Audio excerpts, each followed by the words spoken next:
सदन में आप मोदी जी की तारीफ करते हैं तो बाहर जाकर इस बजट पे सवाल क्यों खड़े करते हो?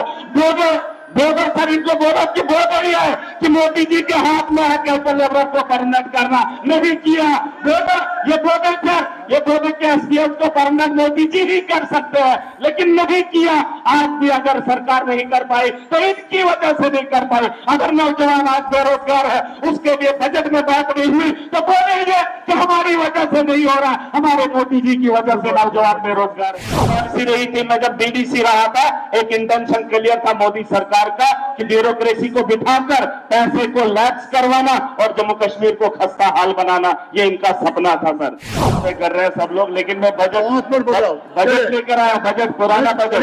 ये तो आप और शुरू करो, इसको ऑन करो, इसको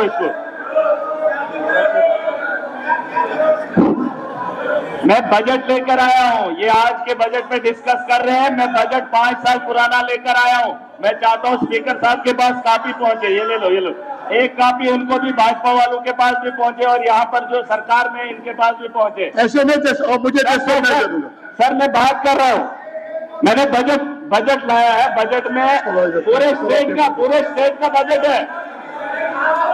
2020 और 21 में बजट आया था डिस्ट्रिक्ट कैपेक्स में 521 करोड़, जिसमें से लैप्स हुआ है 345 करोड़। सुन लीजिए, 2021 और 22 में ये डिस्ट्रिक्ट कैपेक्स की बात बता रहा हूं। पूरे स्टेट का बजट आया था 297 करोड़, लैप्स हुआ है 122 करोड़। 2022 और 23 में मैंने बजट को देखा है, खाली डिस्ट्रिक्ट कैपेक्स का बता रहा हूं, 242 करोड़, लैप्स हुआ है 63 करोड़।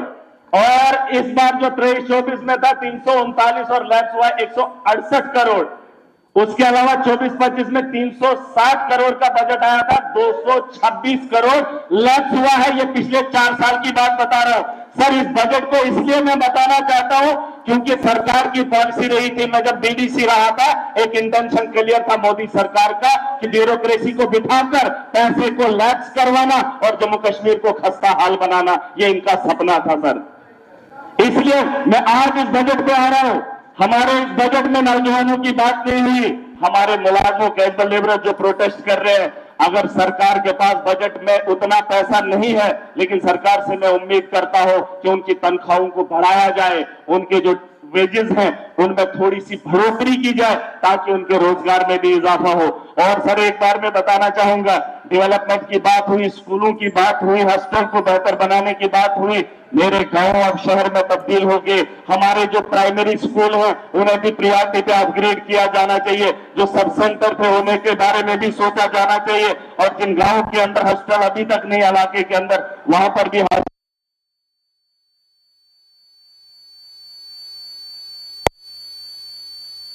हर बात में इन्हें मोदी जी याद आता है। जब सदन से बाहर जाते हैं तो कहते हैं जम्मू कश्मीर के आवाम को धोखा दिया। जब सदन में आप मोदी जी की तारीफ करते हैं तो बाहर जाकर इस बजट पे सवाल क्यों खड़े करते हो? बोधो सर इनको बोलो कि बोध ही है कि मोदी जी के हाथ में है कैसे लेबर को परमनेंट करना, नहीं किया। ये बोधो के एसडीएम को परमनेंट मोदी जी ही कर सकते हैं, लेकिन नहीं किया।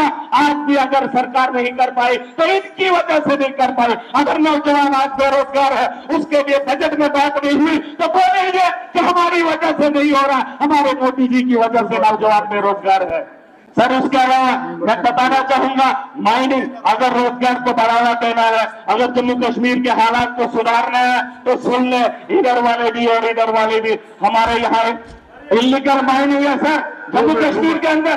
सर जम्मू कश्मीर के अंदर इलीगल माइनिंग है, उसको लीगलाइज किया जाना चाहिए। छोटे छोटे ठेकेदारों को उसमें टेंडर देने का मौका दिया जाना चाहिए। हमारे नौजवान बेरोजगार है, माइनिंग को लीगलाइज किया जाए। मैं यहाँ जम्मू के अंदर देख रहा हूँ, क्रशर बनाए हैं, बाहर के लोग आए हैं, ऐसी मलोक बनाना अथॉरिटी दी है, कोई कागज नहीं है, बीच नदी में बीच चुनाव के अंदर इन्होंने जो है अपने क्रशर लगाए हैं, इंस्टॉल किए हैं, बजरी ढो रहे हैं, रेत ढो रहे हैं, कोई पूछने वाला नहीं, कोई रियलिटी नहीं। हम सफीर की तरह हैं, हम लोग सफीर हैं जो मस्जिद के लिए चंदा करने जाते हैं, हम लोग सफीर हैं जो मंदिर के लिए चंदा करने जाते हैं, लेकिन जब हमारी जेब में लाखों रुपए का चंदा आता है तो सर लाख रुपए में से 99,000 जेब में रखता है वो सफीर, और 1,000 का चंदा मस्जिद की कमेटी को देता है, 1,000 का चंदा मंदिर की कमेटी को देता है, तो वो मंदिर तामीर नहीं हो पाता है। जम्मू कश्मीर को बदहाली से निकालने के लिए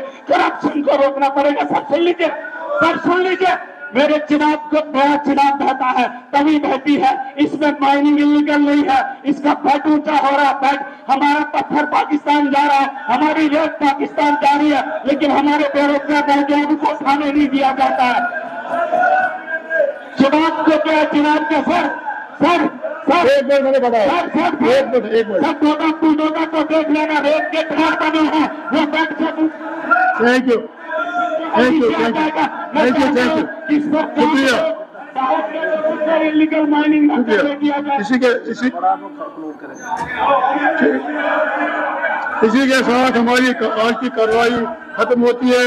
हम कल 11 मार्च मंगलवार सुबह 10 बजे फिर मिलेंगे। शुक्रिया इंशाअल्लाह।